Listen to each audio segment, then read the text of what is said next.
Shalom. Selamat pagi. Selamat pagi. Good morning. Morning all. Soalnya kan selamat pagi tadi nggak ada suara, jadi morning. Haleluya, puji Tuhan, bersyukur kepada Tuhan karena berkat perlindungan Tuhan kita sehat. Kita kuat, amin. Puji Tuhan, kerinduan yang sudah kurang lebih 2 bulan kita tidak kumpul seperti ini. Dan puji Tuhan, hari ini Tuhan izinkan kita berkumpul bersama-sama memuji, menyembah Tuhan.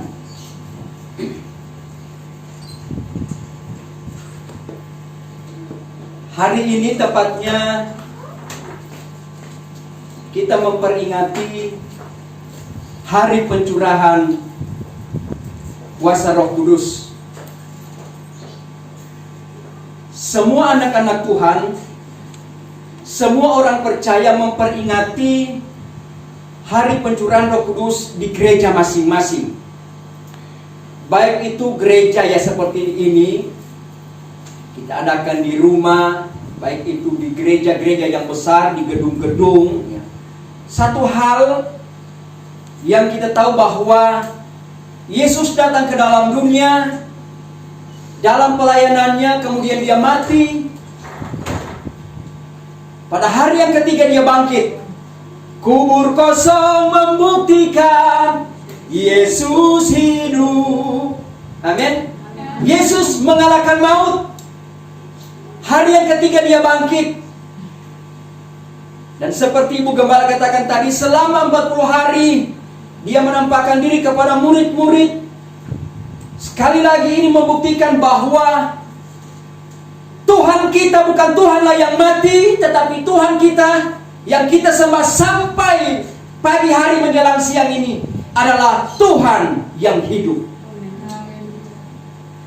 Tidak ada seorang petinggi ataupun tidak ada seorang pembesar yang mati kemudian pada hari yang ketiga bangkit. Melalui sejarah, bahkan melalui kebenaran firman Allah, hanya satu pribadi yang kita tahu dari sekian banyak orang yang hidup di dalam dunia ini, hanya Yesus satu-satunya yang bangkit. Amin. Kecuali dalam pelayanannya kita tahu Lazarus mati, Yesus yang membangkitkan dia. Amin. Nah, itulah sebabnya saudara, kita tidak perlu khawatir dan kita tidak perlu takut menghadapi apapun juga, karena pengalaman saya dan saudara, baik itu secara pribadi, demikian juga mungkin dalam keluarga, dalam hal apapun juga, Yesus membuktikan bahwa dia tidak pernah meninggalkan saya dan saudara. Buktinya sampai saat pagi hari menjelang siang. Nah, puji Tuhan. Kalau saya ingat di sekolah saudara ya, diatur jarak. Ada yang dulu meja yang kurang lebih berapa 1,5 meter, di situ 2 orang. Kemudian perkembangan ada diatur 1 kursi seperti ini, tetapi sudah ada tempat untuk nulis. Nah, saat ini saya kembali lagi teringat waktu saya sekolah ya, di jarak-jarak begini. Seperti Ibu Gembala katakan tadi saudara, kita percaya kepada Tuhan, kita beriman kepada Tuhan, dan kita yakin dan percaya setiap doa kita didengar oleh Tuhan. Amin. Tapi bukan hanya didengar, bukan hanya dia menyendengkan telinganya, tetapi saudara yang kekasih dalam kasih Kristus, ketika dia melihat kesungguh-sungguhan hati saya dan saudara, ketika Yesus melihat kesungguh-sungguhan dan kerinduan saya dan saudara yang dalam, oh, dia akan berkata, apa yang engkau mau supaya aku perbuat kepadamu? Amin. Sekali lagi kita banyak persoalan dan masalah, tetapi sekali lagi, bukankah sudah terbukti Yesus yang kita sembah adalah Allah yang memperhatikan dan memperdulikan saya dan saudara. Jam sekarang, kalau dulu saya mau lihat jam begini sebenarnya, sekarang tinggal lihat jam begini, jam besar. Ya paling tidak saya khotbah setengah jam. Jadi ini dia kurang seperempat, jam 11, setengah jam, berarti jam 11 lebih seperempat tambah 5 menit, berarti 35 menit. Nah saudara kekasih dalam kasih Kristus, saya katakan tadi kita percaya dan beriman kepada Tuhan, tetapi kita juga saudara harus juga memperhatikan himbauan pemerintah. Amin. Nah, kita juga kan masih hidup dalam dunia ini. Ya. Di dalam surat apa? Roma. Ya.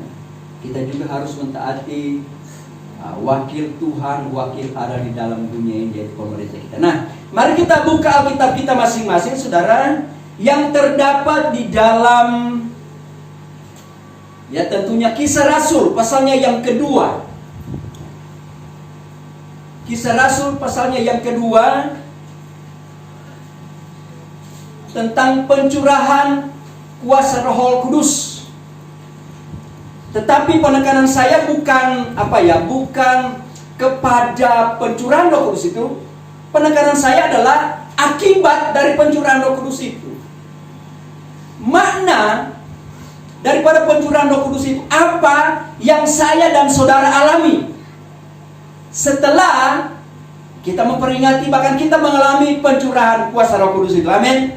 Nah mari kita baca di dalam Kisah Rasul pasalnya yang kedua, ayatnya yang pertama sampai ayatnya yang ke-13. Kisah Rasul 2 ayatnya yang pertama sampai ayatnya yang ke-13. Saudara perhatikan di Alkitab masing-masing, saya akan membacakan firman Allah untuk kita semua. Kisah 2 ayatnya yang pertama sampai ayatnya yang ke-13, demikian firman Allah.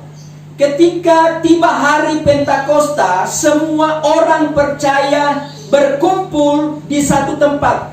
Tiba-tiba turunlah dari langit suatu bunyi seperti tiupan angin keras yang memenuhi seluruh rumah di mana mereka duduk. Dan tampaklah kepada mereka lidah-lidah seperti nyala api yang bertebaran dan hinggap pada mereka masing-masing. Maka penuhlah mereka dengan Roh Kudus. Lalu mereka mulai berkata-kata dalam bahasa lain seperti yang diberikan oleh Roh itu kepada mereka untuk mengatakannya. Waktu itu di Yerusalem diam orang-orang Yahudi yang saleh dari segala bangsa di bawah kolong langit. Ketika turun bunyi itu, berkerumunlah orang banyak. Mereka bingung karena mereka masing-masing mendengar rasul-rasul itu berkata dalam bahasa mereka sendiri. Mereka semua tercengang-cengang dan heran, lalu berkata, bukankah mereka semua yang berkata-kata itu orang Galilea? Bagaimana mungkin kita masing-masing mendengar mereka berkata-kata dalam bahasa kita sendiri, yaitu bahasa yang kita pakai di negeri asal kita? Kita orang Partia, Media, Elam, penduduk Mesopotamia, Yudea, dan Kapadokia, Pontus dan Asia, Frigia, Pamfilia, Mesir, dan daerah-daerah Libya yang berdekatan dengan Kirene, pendatang-pendatang dari Roma, baik orang Yahudi maupun penganut agama Yahudi, orang Kreta dan orang Arab. Kita mendengar mereka berkata dalam bahasa kita sendiri tentang perbuatan-perbuatan besar yang dilakukan Allah. Mereka semuanya tercengang-cengang dan sangat termangu-mangu sambil berkata seorang kepada yang lain, apakah artinya ini? Tetapi orang lain menyindir mereka sedang mabuk oleh anggur manis. Nah saudara yang kekasih dalam kasih Kristus, saya katakan tadi, apa makna dari pencurahan kuasa Roh Kudus? Mari kita mau belajar memaknai pencurahan Roh Kudus seperti yang terjadi di kamar loteng Yerusalem ataupun peristiwa Pentakosta di Yerusalem. Saya juga baca saudara ya, menjadi ayat emas kita, yaitu Kisah Rasul 1 ayatnya yang ke-8. Tetapi kamu akan menerima kuasa kalau Roh Kudus turun ke atas kamu, dan kamu akan menjadi saksiku di Yerusalem dan di seluruh Yudea dan Samaria dan sampai ke ujung bumi. Saya baca ayat 37 ya. Kalau kita baca ayat 37 sampai ayatnya yang ke-47 dalam Kisah 2 pasalnya, Kisah pasal 2 ayat 37 sampai ayatnya yang ke-47 ya. Memang agak panjang saudara, tetapi di situ nanti kita akan melihat ya.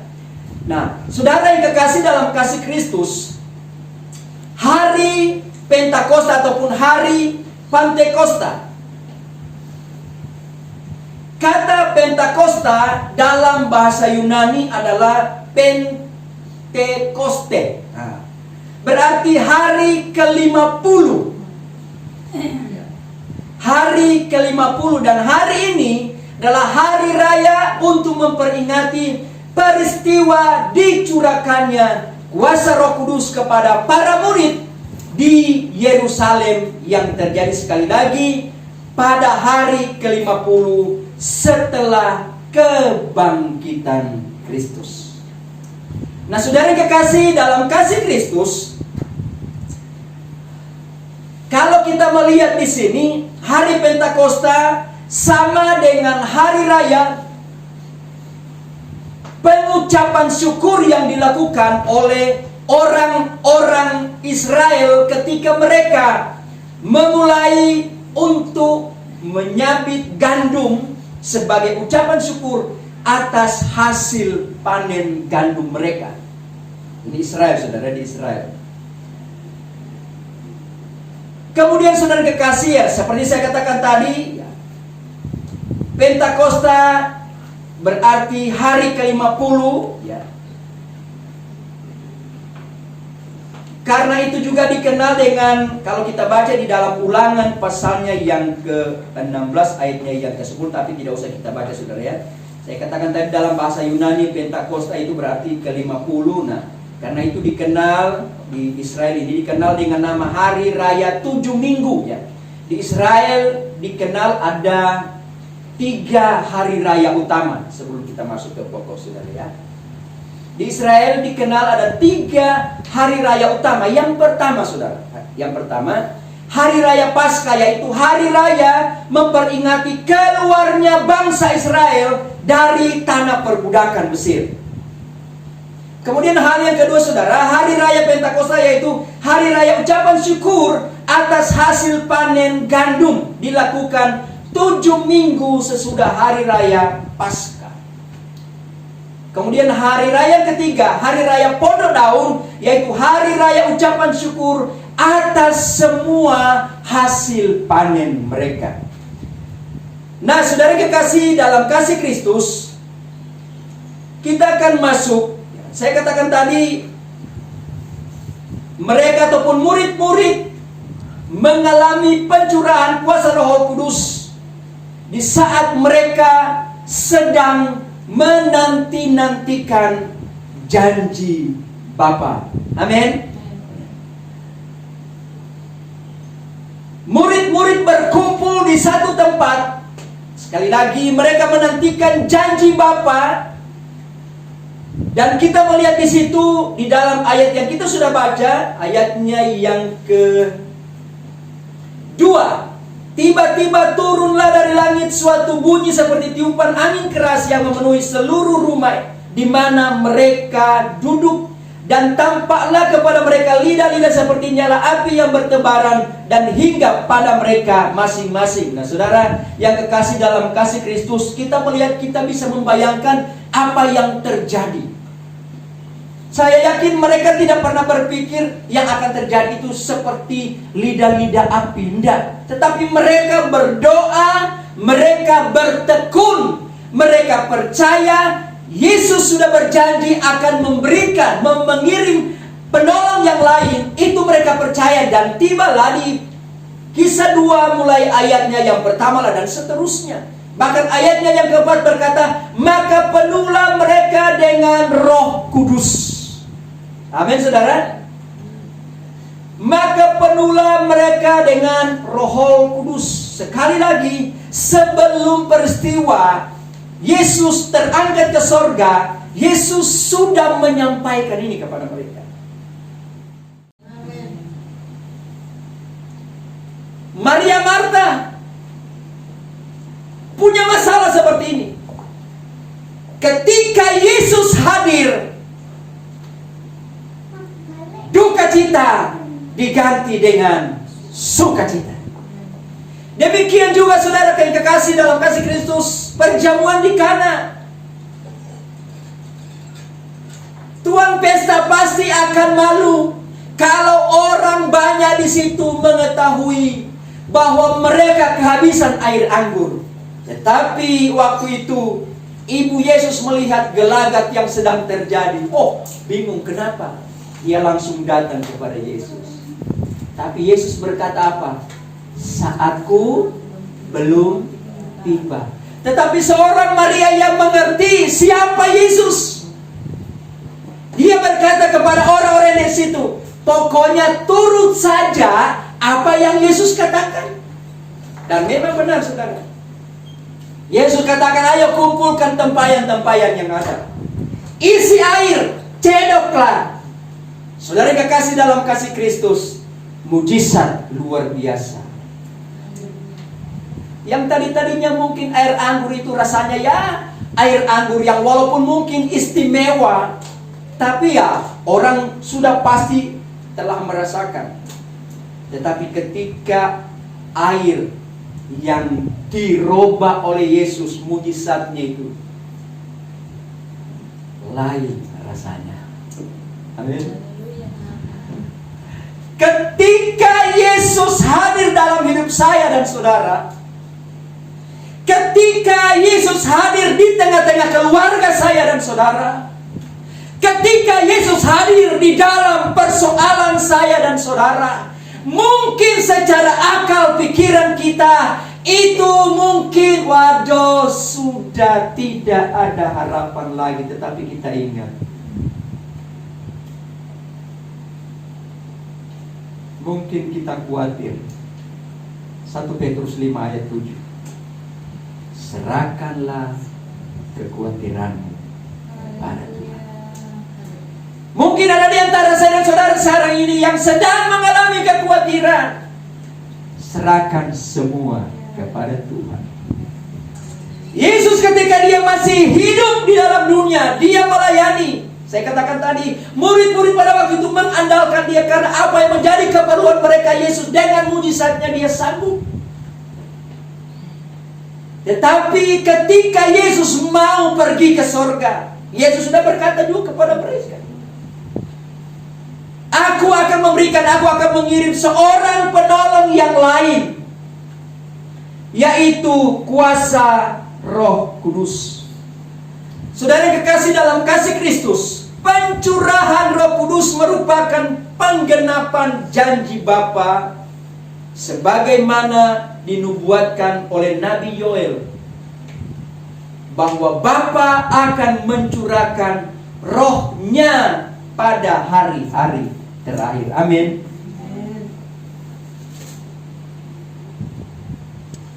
Saya baca dulu dalam Yoel, saudara ya, karena saya kutip tadi Yoel ya.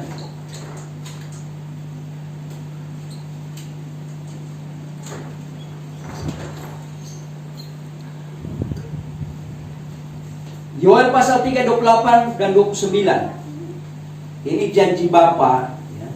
Kemudian daripada itu akan terjadi bahwa aku akan mencurahkan Rohku ke atas semua manusia, maka anak-anakmu laki-laki dan perempuan akan bernubuat. Orang-orangmu yang tua akan mendapat mimpi, teruna-terunamu akan mendapat penglihatan-penglihatan. Juga ke atas hamba-hambamu laki-laki dan perempuan akan kucurahkan Rohku pada hari-hari itu. Amin. Nah, ini janji Bapa. Kemudian saya baca di dalam Kisah Rasul ya, saya kembali kepada Kisah Rasul pasalnya yang kedua, saudara ya. ayatnya yang ke-14, 17.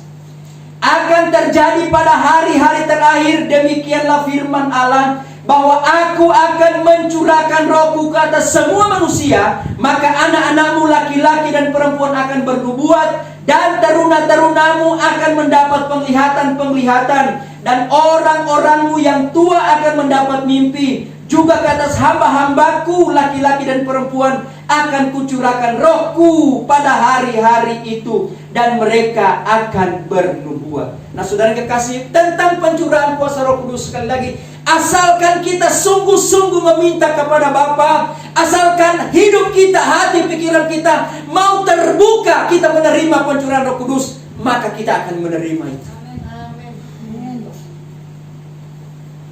Tidak dikatakan di sini, oh khusus pendeta, enggak. Oh khusus orang-orang yang sudah terkenal, yang penginjilannya internasional, enggak. Yang tua, yang muda, yang laki, perempuan, akan kucurahkan rohku kepadamu. Amin. Nah, demikian juga dengan saya dan saudara. Nah, aku akan minta, aku akan minta kepada Bapa, dan Ia akan memberikan kepadamu seorang penolong yang lain, supaya Ia menyertai kamu selama-lamanya, yaitu Roh kebenaran. 14, Yohanes 14 ayat 16. Ayat yang ke-17, ya. Kata penolong yang lain dalam Yohanes 14, 16 dan 17, ya, ini saya baca. Kata penolong yang lain dalam bahasa Yunani, ya, kita sudah sering kali tapi tidak apa-apa mengingatkan kita kembali, yaitu Parakletos, yang artinya apa?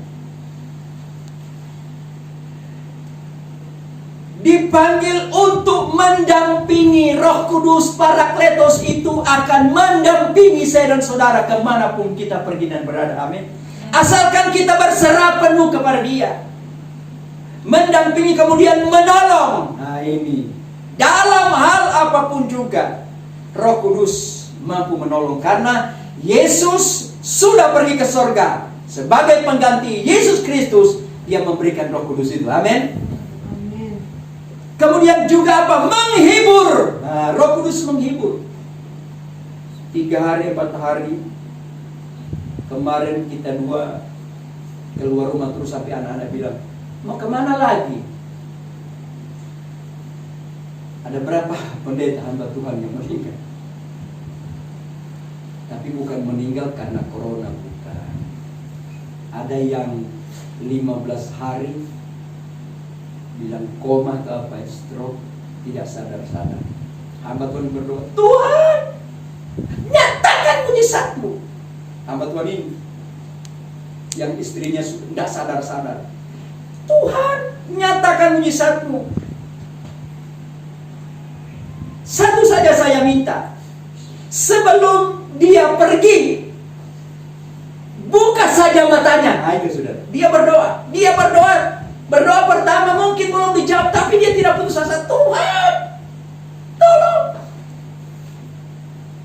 berikan mujizat-Mu. Walaupun istrinya, ya, matanya dibuka saja.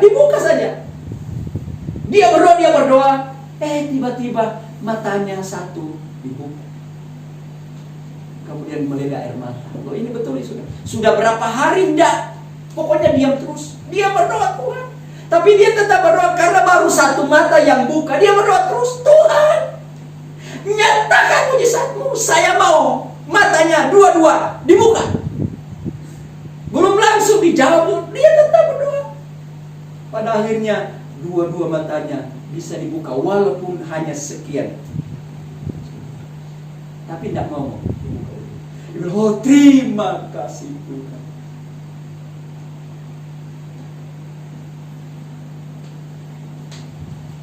Kemudian ada yang di Banyu Urip juga, itu sudah umur 70 sekian. Bukan corona, ya, makanya ya kita biasa. Kita pergi. Sampai John berkata, mau kemana lagi? Ya memang saudara, saya mau pergi ngelayat orang meninggal. Nah, saya agak keluar, tapi mari kita kembali lagi.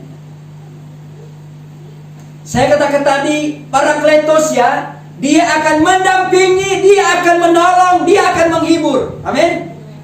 Di waktu aku susah, Roh Kudus sanggup menghibur dan menolong. Kita datang ya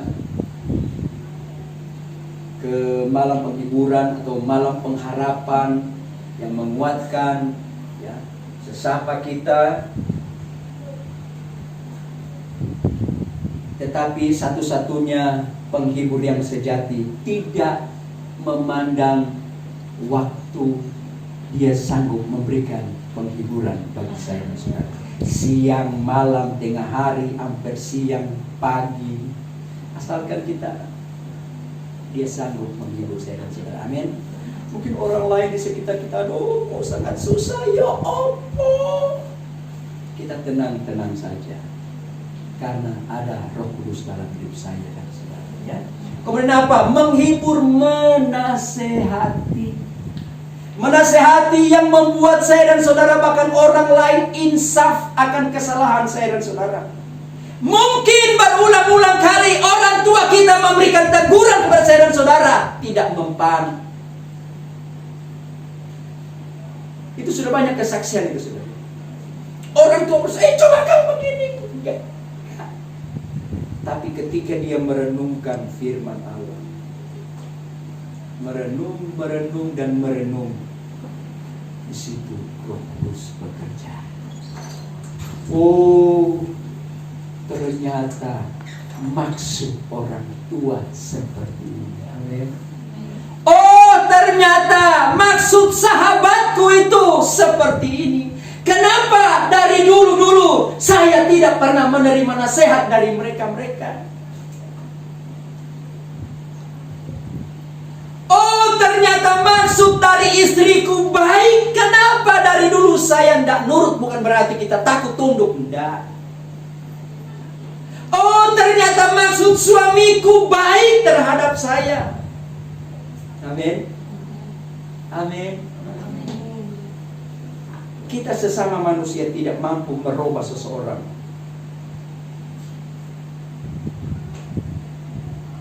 Kita berikan nasihat, kita berikan masukan, kita tegur. Tapi kita berdoa, Tuhan yang akan bekerja melalui kuasa Roh Kudus. Ada teman kami yang bukan kami berkata kami lebih senior, enggak ya. Dia tulis di WA kita. Dia katakan, Tuhan atau Allah tidak mampu merubah keadaan, tetapi mampu merubah perspektif. Dalam hati saya, saudara, saya pikir tidak mampu merubah keadaan, cuma mampu merubah perspektif. Perspektif itu apa ya? Pandangan ya. Perspektif kita ke depan. Dia berkata dalam tulisannya seperti itu. Ya walaupun saya tidak balas, oh salah itu, enggak. Cuma dalam hati saya, sudah dia tulis begitu, enggak apa-apa.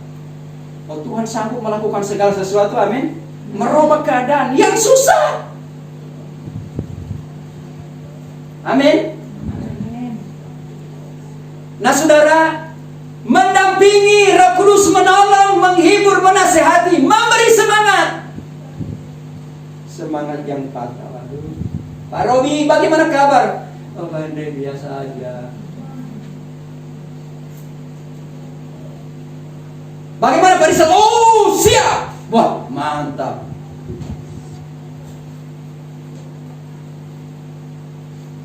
Bagaimana Bu Ani?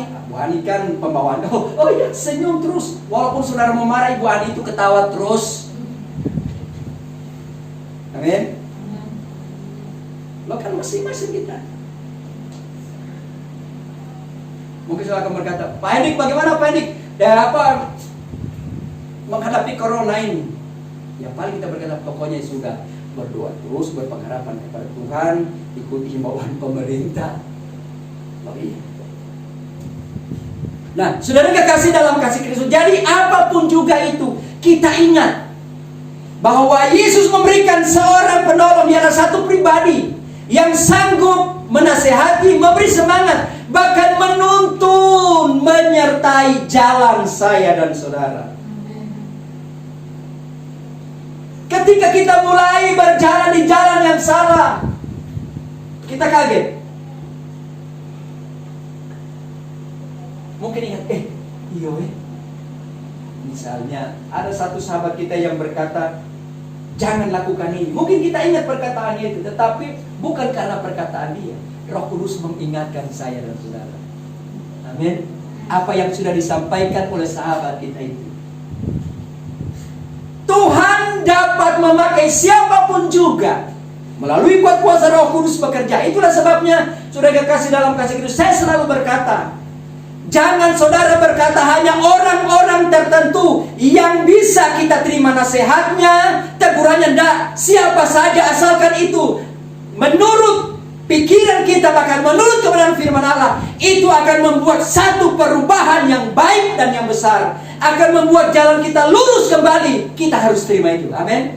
Nah, saudara kekasih dalam kasih Kristus, bagaimana di saat pencurahan Roh Kudus ini, bagaimana kita memaknai, memperingati sekian kali tentang pencurahan kuasa Roh Kudus, ya. Kalau kita melihat saudara ayatnya yang keempat, ya, dalam pencurahan kuasa Roh Kudus ayat keempat itu, maka penuhlah mereka dengan Roh Kudus. Nah, hal ini Alkitab membuktikan bahwa mereka telah dipenuhi Roh Kudus. Salah satunya yaitu mereka dapat berkata-kata dalam bahasa yang lain. Heran, saya dengar sedikit saudara, Pendeta Herman tadi live streaming.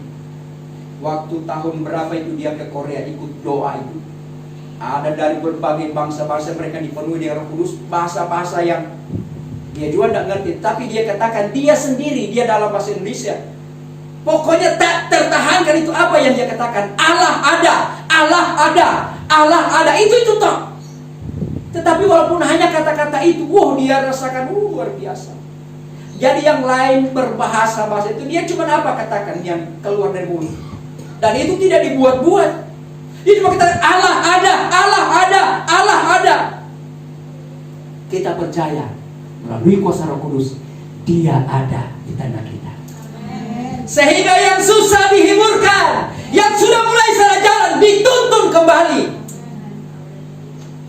Yang mulai sombong, dia tegur, maka kita tunduk lagi. Terima kasih Tuhan, karena kita tahu awal kejatuhan adalah kesombongan, awal kehancuran adalah kesombongan. Tapi kerendahan hati adalah awal dari apa? Kerendahan hati adalah awal dari kehormatan. Nah, saudara kekasih dalam kasih Kristus, saya dengan percaya ketika kita sudah dikuasai dan kuasa Roh Kudus itu bekerja, kita menjadi orang-orang yang rendah hati.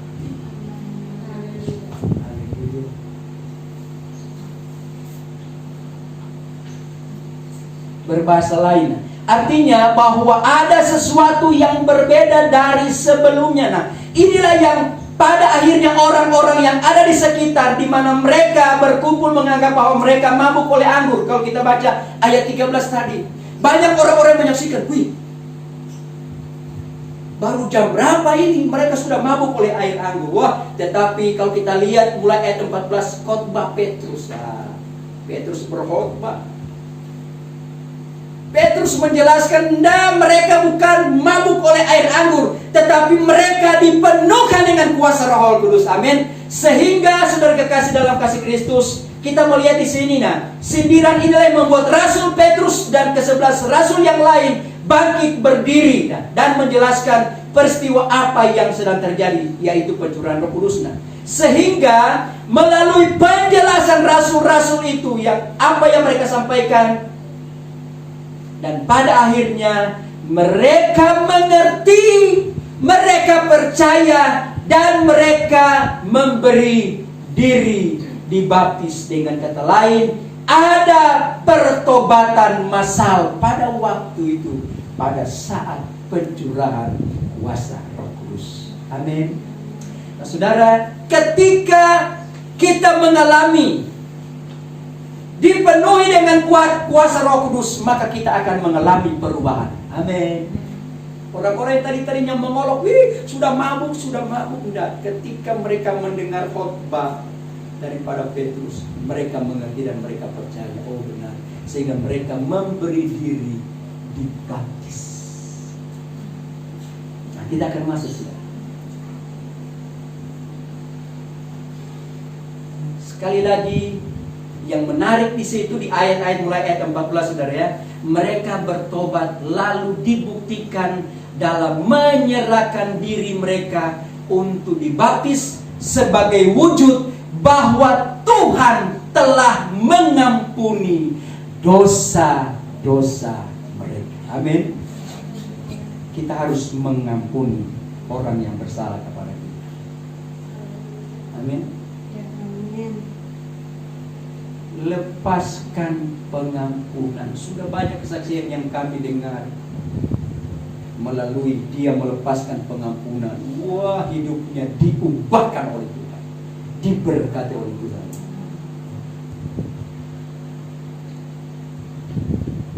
Mari kita lihat, tinggal 5 menit saja. Kita melihat perubahan yang terjadi ketika pencurahan Roh Kudus atas mereka. Nah, yang pertama saudara, ada berapa contoh saja. Kita ambil Petrus sebelum dia dipenuhi dengan kuasa Roh Kudus. Waktu Yesus berkata, nanti aku akan menyerahkan diri, nanti aku akan ditangkap. Nanti kamu akan tergoncang imanmu. Petrus bilang enggak.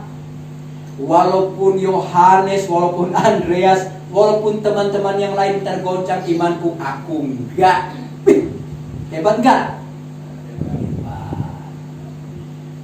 Tapi Yesus katakan, kalian akan tergoncang imanmu. Oh, siapa si Petrus? Apa kalau istilahnya bahasa Jawa? Nyengkel. Nah, dia kata, walaupun aku harus mati, aku tidak menyangkal engkau. Yesus katakan apa? Apa? Sebelum ayam berkokok, engkau menyangkal aku 3 kali. Enggak, dia.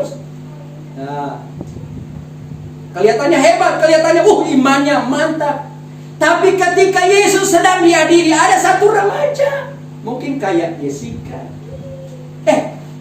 Kamu juga termasuk kelompoknya Yesus ya? Oh enggak, aku tidak kenal dia. Yang tadi, aku tidak tergoncang imanku. Sekalipun aku harus mati, aku tidak akan menyangkal engkau. Dia dikalahkan oleh seorang remaja. Yang kedua, aku tidak mengenal dia, aku tidak. Ketiga kali dia menyangkal, tiba-tiba apa yang berbunyi? Dia mengingat itu, kemudian dia langsung lari menangis. Peristiwa itu, Petrus mengkhianati Yesus. Yang tadinya dia berkata, aku tidak akan tergoncang imanku, walaupun mereka semua tergoncang, tapi aku tidak. Sekalipun aku harus mati, itu sudah Petrus. Tapi sekali lagi, ketika dia mengalami dipenuhi dengan kuasa Roh Kudus di kamar loteng Yerusalem, dan kita lihat waktu khotbahnya di sini,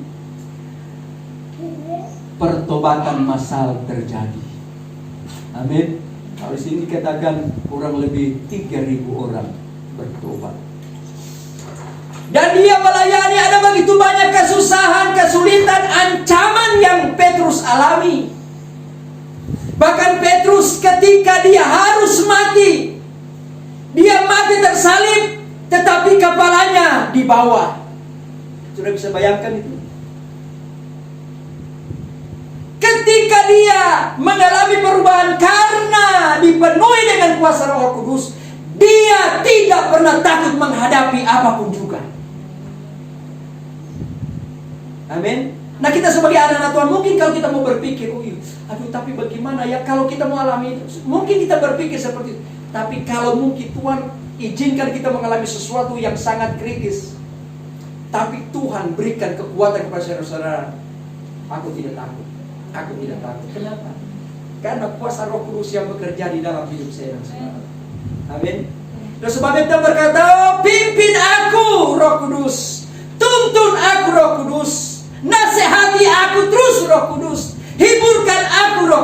Amin. Dampingi aku Roh Kudus supaya aku tidak menggok kiri, menggok kanan, tetapi maju terus.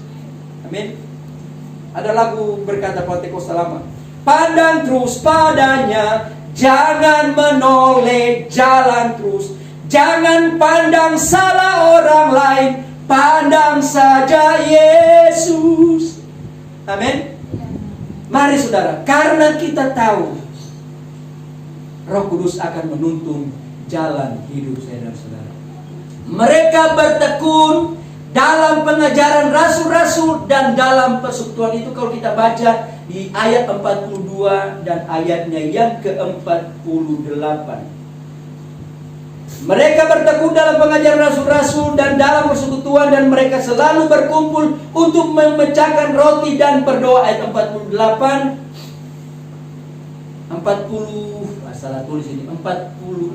ya, maaf.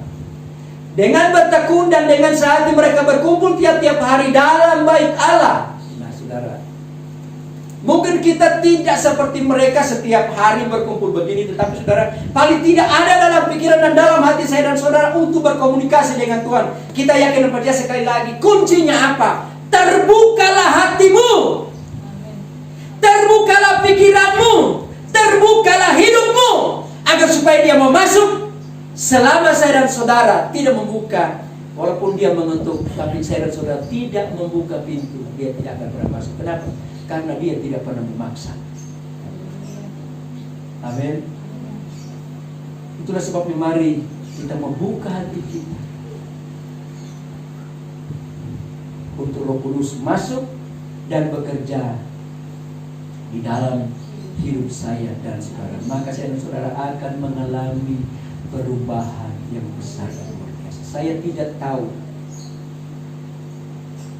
hal-hal apa yang sedang saudara alami, hal-hal apa yang ada di dalam hidupmu secara pribadi dan keluarga, dan mungkin juga saudara tidak tahu apa yang ada dalam pribadi, apa yang sedang kami alami. Tapi kita mau serahkan semuanya kepada Tuhan. Allah mengerti, Allah pasti. Ku buka hati,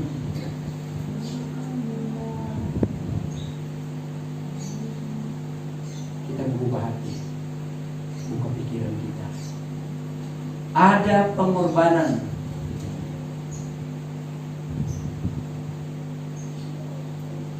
Kalau kita melihat memang gereja mula-mula di Kisah Rasul pasal 2, ada pengorbanan, segala kepunyaan mereka adalah kepunyaan bersama, sehingga tidak heran setiap harinya ada di antara mereka rela menjual harta miliknya. Nah, tanah dijual, lalu hasil penjualannya dibagi-bagi kepada yang lain. Oh, luar biasa itu saudara. Luar biasa.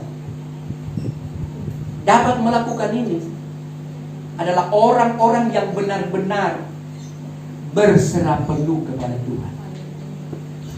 Kita tidak dapat melakukan apapun kalau kita memakai pikiran kita. Nanti kalau saya berbuat begini, saya mau makan apa? Nanti kalau saya mau berbuat ini, nanti kurang. Saudara dikasih dalam kasih Kristus, sudah banyak kali saya bersaksi, maaf, saya dijauhkan oleh Tuhan. Sudah berapa kali, sudah berapa banyak kali Tuhan izinkan kami mengalami seperti itu. Tetapi ketika kami berserah penuh kepada Tuhan, mujizat Allah nyata di dalam hidup kami. Kami tidak mau hanya kami yang mengalami mujizat. Demikian juga kami yakin, kami percaya ketika saudara sebagai jemaat juga melakukan hal ini. Saya pernah berkata, Tuhan sudah memberikan yang terbaik bagi saya dan saudara. Anak yang paling dia kasih saja dia berikan kepada saya dan saudara. Apalagi hanya keperluan saya dan saudara. Amin. Allah Bapa di surga tahu dan mengerti. Itulah sebabnya sekali lagi, kalau kita mau berbuat kepada Tuhan dengan tidak hitung-hitung, Tuhan juga tidak akan hitung-hitung berbuat kepada saya dan saudara. Amin. Bapak pendeta, oh, makanya saya katakan tadi saudara, ini kesaksian yang kami alami. Mungkin saya juga pernah bersaksi di sini. Maaf, ini ada jemaat dari satu hamba Tuhan. Memang hamba Tuhan sudah besar saudara. Saya pernah saksikan beberapa tahun yang lalu. Ada satu jemaat berkata, saya sudah tidak akan mau berbuat, khususnya Maliaki 3 ayat 10 perpuluhan. Saya sudah tidak akan mau berbuat kepada gembala itu. Kenapa? Temannya tanya, kenapa? Wah, kamar mandinya aja sudah seperti kamar saya. Jadi dia sudah banyak berkat. Nggak usah lah. Nah saudara, Westa, saya mau katakan, apa yang menjadi kewajiban kita, kita lakukan saja itu. Kita lakukan saja itu. Dia mau pakai untuk apa, urusan dia dengan Tuhan. Amin. Ini bukan berarti saya mau berkata, saudara harus berbuat kepada kami. Enggak, dijauhkan Tuhan. Kami hanya menyampaikan firman Allah. Nanti kita lihat Maliaki 3 ayat dan seterusnya. Ada perbedaan antara orang-orang yang melakukan firman Allah, orang-orang yang percaya. Amin. Nah, yang ketiga saudara ya, mereka disukai oleh semua orang. Ketika mereka mengalami pencurahan Roh Kudus, mungkin tadinya tabiat mereka, sikap mereka, tindakan mereka, perkataan mereka mungkin membuat orang lain tapi ketika mereka dipenuhi dengan kuasa Roh Kudus, ketika Roh Kudus bekerja di dalam hidup mereka, mereka disukai oleh semua orang. Amin.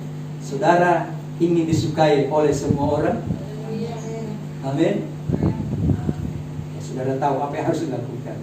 Tapi bukan berarti sepanjang jalan saudara senyum-senyum terus supaya disukai orang. Jangan. Nanti orang berkata, Pak Robi itu sudah sejak kapan begitu ya? Pokoknya berbuatlah seperti apa yang Tuhan mau. Amin. Kita lakukan saja. Kita yakin dan percaya ada sesuatu yang besar yang Tuhan akan genapi di dalam kehidupan saya dan saudara. Jika sekarang ini kita sudah menerima Roh Kudus dalam diri kita, maka seharusnya ada perubahan besar terjadi di dalam kita. Amin. Ya. Sekali lagi saya ulangi ya. Saat ini Roh Kudus akan turun, bahkan sudah di dalam hidup saudara, memenuhi hidup kita. Nah, asalkan kita mau membuka hati kita, selalu rindu membuka hati untuk hidup kita dipimpin oleh Roh Kudus. Dan Roh Kudus akan membuat kita berkata-kata. Kalau kita baca dalam ayat Kisah Rasul 2 ya, dan seterusnya itu ayat 1 dan seterusnya, Roh Kudus akan membuat kita berkata-kata seperti yang diberikan oleh Roh itu. Apa itu? Perkataan tentang perbuatan-perbuatan besar yang dilakukan oleh Allah. Mujizat yang terbesar dalam hidupku apa? Keselamatan. Ketika hidup saya diubahkan oleh Tuhan, mujizat terbesar. Amin. Ada adik ipar kami, mereka saling WA di Kupang, juga di Bengkulu. Mujizat, karena ini dapat bantuan ini. Tapi yang dari sana bilang, mujizat itu wow, dibilang wow, kalau tiba-tiba rekening kita terima transfer 1 miliar. Mau nggak? Tolong tulis nomor rekening saudara. Tapi cuma tulis. Saya sekarang ini belum bisa. Guyon-guyon saudara ya. Saudara yang dikasih dalam kasih Kristus, perkataan tentang perbuatan-perbuatan besar yang dilakukan Allah, yang membuat orang lain menjadi percaya dan menerima Yesus sebagai Tuhan dan Juru Selamat mereka. Amin. Itu yang kita mau berkata, Tuhan pakai saya, Tuhan utus saya. Nah itu, bagaimana hal itu bisa kita lakukan? Sekali lagi, kita berserah penuh kepada Dia. Kita meminta Roh Kudus menuntun saya dan saudara. Puji Tuhan, renungan firman Allah sampai di sini.